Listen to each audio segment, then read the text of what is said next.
नमस्कार स्वामी भक्तगण, श्री स्वामी समर्थ अक्कलकोट या चॅनलवर तुमचे स्वागत आहे। स्वामी भक्तगण, स्वामींची प्रतिमा घरी ठेवावी तर ती कशी व कोणती ठेवावी? कारण स्वामींच्या मूर्तीपेक्षाही थोडेसे जास्तच गैरसमज स्वामींच्या प्रतिमेबद्दल निर्माण झालेले आहेत। तेव्हा आपण आता ते गैरसमज व त्याची सत्यता तपासून पाहूया। अनंतकोटी ब्रह्मांडनायक राजाधिराज योगीराज अक्कलकोट निवासी परब्रह्म भगवान श्री स्वामी समर्थ महाराज यांच्या पूजेच्या प्रतिमेच्या बाबतीत असलेले काही निरर्थक गैरसमज व त्यावर खुलासा असा आहे की स्वामींची फोटो फक्त राजयोगात असणारी पाहिजे, हातात ब्रह्मांड गोटी असलेली नको। स्वामींची वटवृक्षाखाली बसलेली प्रतिमा नको। स्वामींची मागे गाय उभी असलेली प्रतिमा नको। स्वामी महाराज उभे असलेली प्रतिमा नको।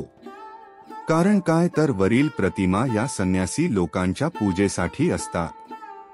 सांसारिक अथवा प्रापंचिक लोकांनी यांचे पूजन करू नये। हे सर्व गैरसमज योग्य आणि सत्य आहेत का? तर मुळीच नाही। वरील सर्व गैरसमज हे धाधांत खोटे व निरर्थक आहे।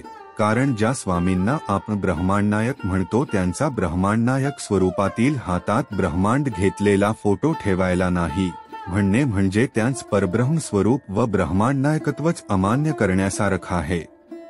तसेच जे स्वामी अक्कलकोटामध्ये 22 वर्ष फक्त आणि फक्त वटवृक्षाखालीच बसले त्यांचा त्या स्वरूपातील फोटो ठेवायला मज्जाव करणे, आपल्या धर्मात जिला गोमाता मानले जाते तिची पूजा सर्वत्र मांगल्य निर्माण करते असे म्हणतात, जिच्यात 33 कोटी देवता विराजमान आहेत अशी श्रद्धा आहे। जिचे मूत्र आणि विष्ठा ही पवित्र मानले जाते, किंबहुना त्याशिवाय कुठलेही मंगल कार्य संपन्न होत नाही।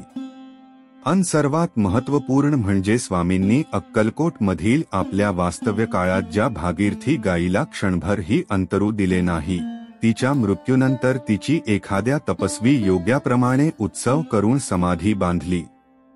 तिच्याच सोबत स्वामींचा फोटो ठेवायला मनाई करणे, जे परब्रह्म आहे, भक्तवत्सल भक्ताभिमानी आहेत आणि भक्तांच्या पाठी सदैव उभे आहेत, त्यांचाच उभा असलेला फोटो पूजन करू नये असे म्हणणे किंवा वरील सर्व प्रकारच्या प्रतिमांचे पूजन करू नये असे म्हणणे हा स्वामींच्या परब्रह्म तत्वाचा घोर अपमान आणि अक्षम्य अपराध आहे। हा अपराध कोट्यावधी ब्रह्महत्यापेक्षाही मोठा आहे। स्वामींच्या लीला काळात श्री बाळापा महाराजापासून ते श्री आनंदनाथ महाराजांपर्यंत सर्व स्वामी भक्त वटवृक्षाखालील हातात ब्रह्मांड घेतलेलाच फोटो पूजत असत, ज्यापैकी संन्यासी कमी आणि सांसारिक जास्त आहे। पण त्याच कधीच काही अहित झालं नाही। तर मग त्यांचे कल्याण करून त्यांना स्वस्वरूपात सामावून घेणारे स्वामी अशा प्रतिमा पूजनाने आमचे काही अहित करतील असा विचार मनात आणणे ही सुद्धा स्वामींची घोर प्रतारणा ठरेल। असो, तेव्हा अशा गैरसमजांना बळी पडता स्वामी भक्तांनी या बाबीकडे दुर्लक्ष करून जशी जमेल तशी स्वामींची यथेच्छ सेवा करून आपले कल्याण करून घ्यावे। स्वामी भक्तगण, हा व्हिडिओ आवडला असेल तर नक्की लाईक व शेअर करा आणि अशा नवनवीन व्हिडिओसाठी आपल्या चॅनेलला सबस्क्राईब करा।